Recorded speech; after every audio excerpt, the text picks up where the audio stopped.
자, 좌파들은 참으로 비열합니다. 지금 윤석열 청문회가 시작됐는데요. 시작되자마자 황교안을 증인으로 불러라 하는 이야기가 나왔습니다. 자, 윤석열 청문회를 황교안 청문회로 받아친다. 지금 이런 이야기가 계속 나왔지요. 자, 그래서 한국당은 청문위원을 김진태를 투입하고 어쩌고 했습니다만 민주당은 윤대진 법무부 검찰국장의 친형인 윤우진 전 용산 세무서장의 뇌물수수 개입 의혹을 검증하려면 법무장관이든 황교안 자유한국당 대표를 불러야 된다, 이렇게 말을 했습니다. 자, 요 의혹은, 윤대진의 의혹은 한국당이 제기를 했죠. 그런데 김진태 의원이 이날 국회에서 열린 윤석열 청문회에서 윤대진의 형 윤우진 전 용산 세무서장을 비호했다라는 의혹이 커지는데 증인으로 신청한 윤우진 전 용산 세무서장은 어디가 있는지 모르겠다며 윤 전 서장이 윤석열과 어떤 관계에 있냐, 사건 기록이 검찰청 창고에 쌓여 있는데 내주지 않는다, 이런 상태로 청문회가 무슨 의미가 있느냐. 지금 윤석열은 어떠한 자료도 지금 제출하지 않고 있습니다. 민주당 법무위 간사인 송기현 의원은 윤석열 청문회인지 윤우진 청문회인지 모르겠다, 후보자 관련 있는 것만 해라, 이렇게 말을 했고요. 김종민 민주당 의원은 윤우진 전 서장 의혹을 검증하기 위해서는 당시에 법무장관이던 박정희 정권 초기죠, 황교안을 불러 증인으로 세워야 된다 말을 했습니다. 김 의원은 윤 전 서장의 뇌물수수 의혹에 대해 무혐의 결정을 내렸는데 이 사건은 총장 법무장관까지 보고가 되어 있다. 당시 불구속 기소를 한 사람이 황교안 법무장관이다, 이렇게 말을 하며 황교안을 증인으로 불러야 된다 말을 했습니다. 그러니까 한국당에서는 의사진행 발언을 하라며 항의가 쏟아졌고, 윤 전 서장의 경우 구속영장이든 압수수색영장이든 대부분 부장검사, 차장검사 정결사항이고 검사장도 이래라 저래라 할 사항이 아닌데 검사장도 모르는 걸 왜 황교안을 물고 늘어지느냐, 이렇게 지금 이야기를 했습니다. 자, 그런데 법사위에 기자들만 100명이나 몰렸는데요. 이 윤석열은 책상 위에 아무런 준비 자료 없이 메모지 하나, 필기구 하나만 놓고 청문회에 지금 임하고 있다고 합니다. 윤석열은 청문회 모두 발언에서 정치적 중립 확실히 지키겠다, 정치적 사건과 선거 사건과 법과 원칙에 충실하게 처리하겠다, 검찰개혁은 국회 권한이다, 형사사법 시스템 시행착오 안 된다, 이렇게 말을 했습니다.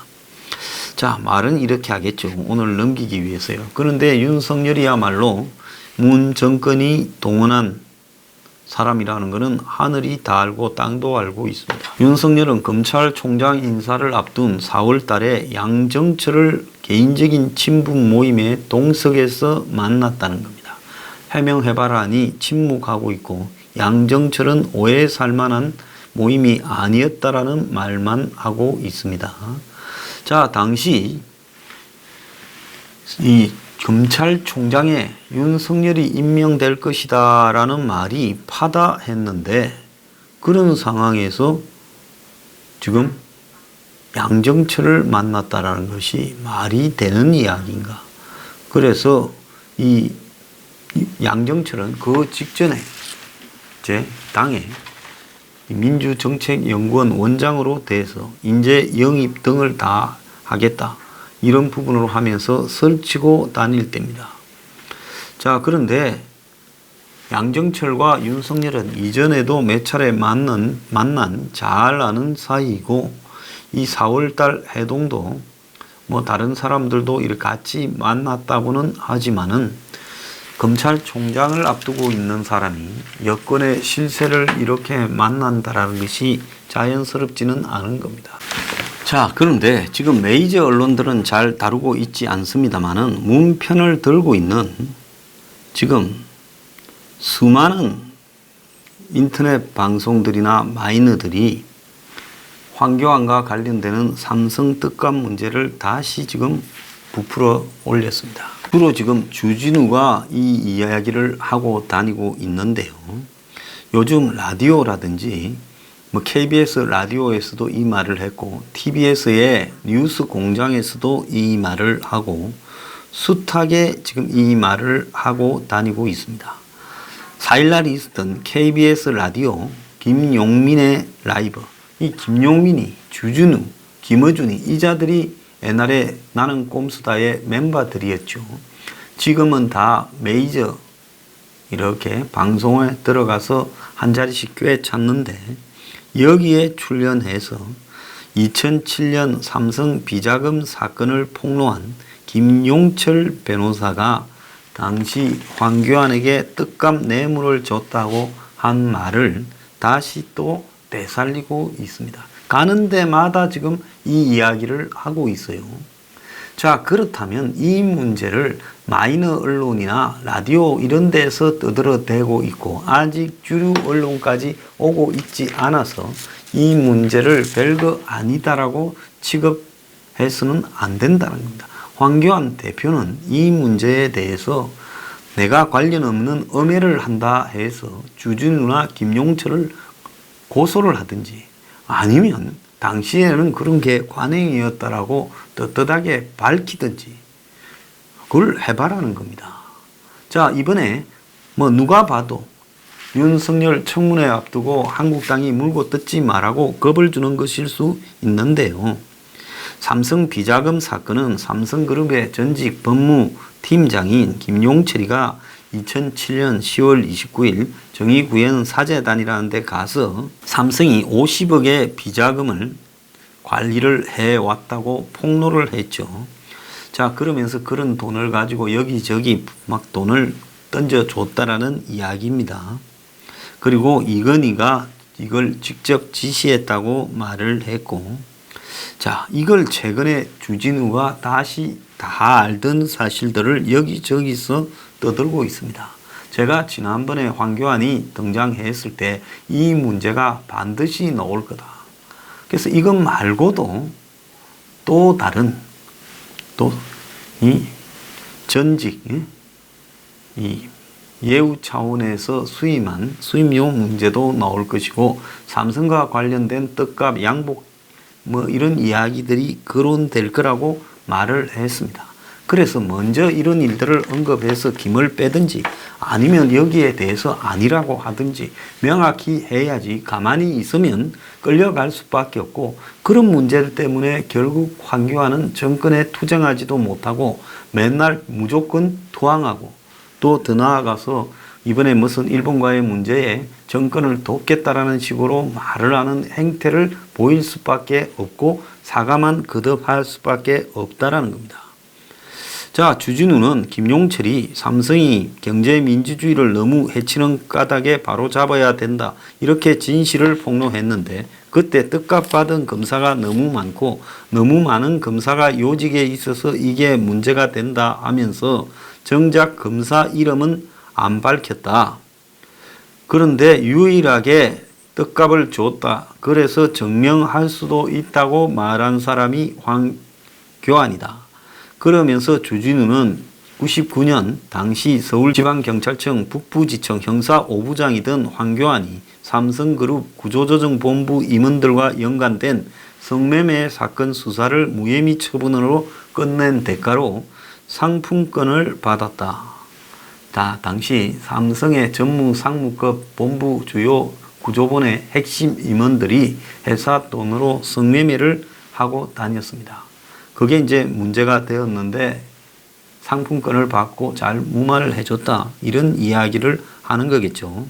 그래서 당시에 삼성 법무팀장으로 일하던 김용철 변호사가 황 대표에게 직접 떡값을 줬다고 말하고 떡값을 준 이유도 밝혔는데 주 기자는 삼성 구조본의 수뇌부들이 성상납 난교 파티를 했는데 너무 난잡하고 성상납인지 성매매인지 성매매라고 저는 생각을 합니다. 그때 불려간 아가씨와 마담이 삼성이 돈을 주지만 너무 난잡하고 너무 때린다며 고발을 했고 북부지청이 수사를 했는데 워낙 중요한 사람들이 수사를 받고 있어서 그 주변이 발칵 뒤집어졌는데 그때 삼성의 법무팀장이던 김 변호사가 북부지청 부장이던 황 대표를 만나 수사하느라 얼마나 고생하느냐며 사모님들 옷이나 사줘라며 상품권을 줬다는 겁니다. 자, 주 기자는 김용철 변호사가 북부지청 검사들에게 나눠줘라면서 황교안 부장검사에게 대표로 상품권을 줬다고 말하고 상품권 때문이었는지 아닌지는 모르나 수사가 잘 마무리됐는데 마무리되자마자 김 변호사가 검사들을 만나서 고생이 많았다. 사모님들 옷은 해줬냐 물으니까 검사들이 무슨 옷이요? 이렇게 말을 해서 떡값을 줬는데 황 대표가 받은 뒤 입을 씻은 것이다라고 밝혔습니다. 그러면서 주진우는 황교안이 혼자 다 먹었을 것이다. 먹고 부하 검사들에게 안 내려줬다. 이렇게 말을 했습니다. 그러면서 주진우는 당시 검찰에서 부하 직원 상품권 떼먹은 검사로 유명했다고 아주 지저분한 부분을 거론하고 나섰습니다. 서초동 검찰 내부에서 이 소식이 파다했고 한국일보는 취재해서 기사로 썼다고도 이야기가 나옵니다. 저도 개인적으로 검찰 고위 간부 출신한테 이 이야기를 들은 적이 있습니다. 그렇기 때문에 결국 이 문제와 관련해서 지금 윤석열 청문회가 황교안 청문회가 될 가능성이 높다고 지준이가 협박을 했습니다. 그러면서 삼성하고 관련한 의혹이 쏟아질 거다라고도 운을 뗐습니다. 이건 암시죠. 김용철 변호사는 황교안만은 자기가 직접 줬다면서 이야기를 했고 진술서를 분명히 만들고 검찰에서 조사를 했는데 삼성 비자금 사건 때 김 변호사의 의혹을 수사했던 검사가 한 명 있는데 다른 검사들은 삼성이니까 수사도 안 하고 다 도망가고 그랬는데 그때 이건희 회장의 비자금 2조 원가량을 찾고 혼자 열심히 수사했던 검사가 있었는데 그때 열심히 김 변호사의 증언을 받아 적던 검사가 윤석열이다. 딱 이렇게 이야기를 했습니다. 그러니까 이게 단순히 황교안에 대한 협박을 넘어서 윤석열이가 유일하게 삼성 떡값을 조사했던 정의로운 검사였다. 그런데 황교안의 목은 윤석열이 쥐고 있다. 이 대목에서 왜 이 정권이 윤석열을 저렇게 집어넣으려고 하는가? 그러니까 윤석열과 황교안의 관계, 또 아까 삼성을 언급했는데 나중에 한 번 더 있습니다. 삼성이 엑스파일 사건이 또 노무현 정권 때 터졌지요. 2005년인가요? 그래서 그 사건이 문제가 되었을 때 그 수사에도 서울중앙지검 2차장인가 황교안이 했을 거라고 봅니다. 그때 이제 그 산하에서 그 수사가 진행이 됐는데 이건희나 홍석현은 유야무야되고 그 의혹을 제기했던 노회찬, 이상호 등이 이제 좀 다쳤죠. 자, 그래서 좌파들은 그것이 이빨을 바득바득 갈고 있는 사건입니다. 그런데 거기에서 또 사건, 엑스파일 사건 무마에 황교안이 등장을 했다. 이렇게 이야기를 합니다. 엑스파일 사건의 핵심 내용 중에 검사들한테 떡값을 주었다. 이건희 회장이 이런 내용들이 쭉 나와 있고 그 이건희 회장의 그런 이 멘트들도 언급되어 있죠. 자, 그래서 이 문제를 넘어서서 이제 3탄은 황교안이 퇴임하고 난 이후에 검사장으로 이제 태평양이라는 로펌에서 이제 수임을 했는데 한 달에 1억 정도씩을 월급 받듯이 17개월간 받았다. 그래서 그것이 수임이 아니라 또 다른 내용이 있다. 이제 그것까지 또 파고 있습니다. 그래서 최근에 삼성 수사를 열심히 한 정권의 목적에 이제 두 가지 의혹이 나오고 있죠. 하나는 북한과 관련해서 모종의 일을 시키려고 삼성 코를 끼려고 저런다. 삼성 바이오로직 수사 말입니다. 다른 하나는 그게 아니라 황교안과 관련되는 부분을 불으라고 저렇게 하고 있다. 한간에 두 가지 이야기가 나오고 있습니다. 자, 그런데 이런 이야기들을 좀 알만한 사람이면 다 떠들고 다녀요. 저도 이런 이야기를 웬만하면 지저분해서 안 하고 초반에 황이 좀 스스로 이런 부분에 해명을 하고 먼저 풍선의 거품을 빼라, 바람을 빼라. 그리고 맞으면 사과하든지 해명을 하고 정계를 떠나든지 하고 아니면 고소를 하든지 적극적으로 대응해라고 하는 입장에서 이 문제를 거론했어요. 아니면 이런 것들이 만성병처럼 남아있으면서 야당을 야당되게끔 행동을 못하도록 끌고 가는 지리한 골치 아픈 사건입니다. 앞으로 이 건에 코가 끼어 있는 한은 그리고 그 당사자일 수도 있는 윤석열이 검찰총장을 하는데 윤석열 청문회가 아니라 지금 문 정권의 치어리더들 역할을 하는 끈앞풀들이 전부 황교안을 공격하고 있지 않습니까? 그러면 이거 야당을 어떻게 하겠어요? 그래서 남은 이런 부분에 대해서 의심을 받더라도 해명이 가능하지만 황교안이 이번에 아무것도 얻지 못하고 무조건 항복하고 국회에 기어 들어갔다든지 거듭 사과하는 발언을 하고 있다든지 정권의 본질적인 부분을 공격하지 못하고 비본질적인 부분 뭐 독재라거나 이런 데만 쓰잘데없이 소리를 낸다든지 지금 일본과의 분쟁에서 정권을 돕겠다고 말을 하는 것이 순수하게 안 보이는 거예요. 저도 아무리 황교안을 순수하게 볼라 해도 순수하게 보여지지가 않아요. 이거는 뭐예요? 야당의 대표를 여당에서 그냥 말 잘 듣고 약점 많은 사람을 하나 보내는 겁니까? 옛날에 보면 약점 많은 사람일수록 아주 헛개비로 만들기 위해 중요한 자리에 보내는 일도 비일비재하지 않았습니까? 자, 이거는 뭐로 해석해야 됩니까? 왜 윤석열 청문회에 황교안이 이야기가 나옵니까? 최근에 이 황교안이 그 외국인 노동자들에 대한 임금이 좀 적어야 된다. 기여 부분이 낮기 때문에 하고 말한 부분이나 나경원이 민노총에 대해서 한마디로 노조의 사회적 책임에 관한 법을 만들겠다. 요래 말했다가 또 막 비판을 받았어요. 뭐 비판이야 반대 진영이 하는 거니까 별거 아닌데요. 문제는 뭔가 하면 과감하게 말을 해야 되는 겁니다. 두 사람 다 제가 말한 서민 파퓰리즘 15조에 들어있는 내용으로 영향을 받았는지 타이밍도 그 직후에 둘 다 그런 문제를 언급하고 있어요. 근데 뭐 좋습니다. 똑같은 이야기를 하면 뭐 어떻습니까? 어쨌든 받아들인다면 좋은 건데요. 문제는 뭔가 하면 아예 외국인 노동자 문제에 대해서 근본적으로 다시 생각했다. 그 제도를 없애겠다라든지 또 난민 이민 문제는 거부하겠다라든지 이런 부분으로 강력하게 말을 하지 못하고 임금의 차별을 둬야 된다라는 법적으로도 문제가 있는 그런 식의 소극적인 말을 하는가. 그리고 나경원은 정치 노조는 없애버려야 되겠다라는 말을 하지 못하고 노조의 사회적 책임을 법에 넣겠다고 말을 하는가. 그 노조 사회적 책임을 법에 넣는다고 눈도 깜짝할 사람입니까? 그 법이 만들어지겠어요? 기왕에 법 만드는 거면 똑같은 일인데 기왕에 똑같은 일이라면 뭘 해야 되겠어요?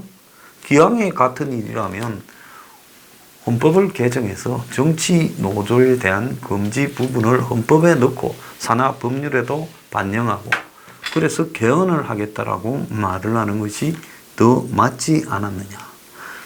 그런 문제를 가지고 법에 넣겠다, 사회적 책임을 넣겠다라는 식으로 해석해서 되겠는가.